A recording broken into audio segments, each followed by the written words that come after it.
नमस्कार। आज हम करने जा रहे हैं सेट का हमारा केमिस्ट्री सब्जेक्ट का पेपर 12वीं क्लास का। तो पहले क्वेश्चन का उत्तर सी आएगा, दूसरे का डी ऑस्मोटिक प्रेशर, थर्ड जो सोलिबिलिटी ऑफ गैस है वो डिक्रीज़ करती है क्योंकि एक एक्सोथर्मिक प्रोसेस होता है।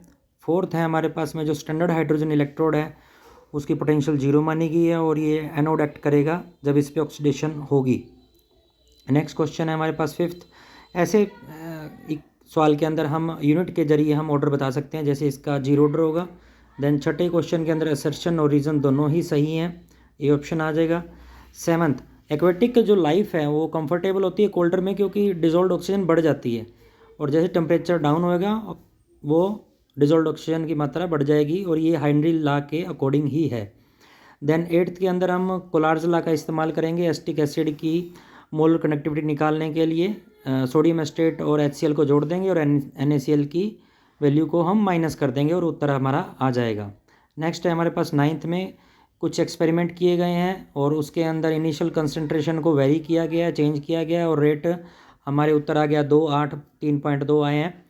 तो इसके अंदर हम रेट लॉ के अंदर ये सारी वैल्यू पुट कर देंगे और हमारा जो डिज़ायर्ड जो रिजल्ट है वो आ जाएगा। जैसे कि हमने रेट बराबर में kx⁴n है, दोनों एक्सपेरिमेंट की वैल्यू 1 और 2 की वैल्यू हम इसमें पुट कर देंगे और उसको देन 2 को डिवाइड कर देंगे 1 से और हमारे पास में 2⁴ बराबर में 2⁴n आ जाएगा। दोनों को कंपेयर करेंगे तो n की वैल्यू 2 आ जाएगी और हमारा रेट ला आ जाएगा kx²। आगे क्वेश्चन पूछा गया है कि बताइए कि x की वैल्यू डबल की जाती है तो रेट क्या हो जाएगा, 4 टाइम्स हो जाएगा। ऑर्डर ऑफ फ्रैक्शन सेकेंड है क्योंकि पावर 2 है। देन हम इसके अंदर ऑर्डर ऑफ फ्रैक्शन को डिफाइन कर देंगे, सम ऑफ एक्सपोनेंशियल पावर ही रेट ऑर्डर ऑफ फ्रैक्शन होता है। नेक्स्ट क्वेश्चन हमारा जिंक कैडमियम मरकरी को हम मानते नहीं हैं ट्रांजिशन एलिमेंट क्योंकि वो उनके पास नहीं होता है incomplete D orbital ground state और एक्साइटेड स्टेट के अंदर, और KMnO4 की मेथड ऑफ प्रिपरेशन दे रखा है। देन क्वेश्चन है हमारे पास में कॉपर लिबरेट नहीं कर सकता हाइड्रोजन क्योंकि ये लेस रिएक्टिव होता है और H पॉजिटिव को H2 में नहीं बदल पाता। और नेक्स्ट क्वेश्चन है हमारा, इसका उत्तर आएगा लेंथेनाइट कॉन्ट्रैक्शन, इसका उत्तर आएगा। 10th है ट्रांजिशन मेटल्स जो हैं वैरायटी ऑफ ऑक्सीडेशन स्टेट इसलिए शो करते हैं क्योंकि n-1 डी ऑर्बिटल और ns ऑर्बिटल की दोनों की एनर्जी लगभग बराबर होती है और इनके पास इनकम्प्लीटली फिल्ड डी ऑर्बिटल होते हैं।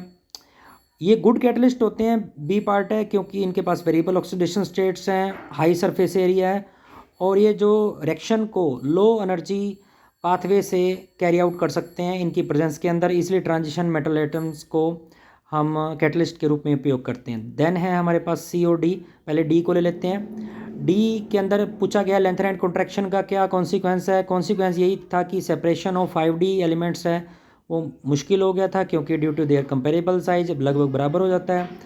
और दूसरा है आयनाइजेशन एनर्जी 5D एलिमेंट्स है वो मच लार्जर देन दी। नेक्स्ट C का है ऑक्सीडेशन नंबर बढ़ेगा तो एसिडिक करैक्टर भी हमारा बढ़ेगा क्योंकि कोवलेंट करैक्टर इंक्रीज़ होता है, आयनिक करैक्टर डिक्रीज़ होता है। मिक्स ऑक्साइड वो होते हैं जिसके अंदर मेटल एग्जिस्ट करता है 2 या 2 से ज़्यादा ऑक्सीडेशन स्टेट्स के अंदर। फॉर एग्जांपल Mn3O4 है, उसके अंदर जो मैग्नीज़ है +2 और +3 ऑक्सीडेशन स्टेट्स के अंदर एग्जिस्ट करता है। तो ये बहुत अच्छा एग्जाम्पल है मिक्स ऑक्साइड का। धन्यवाद।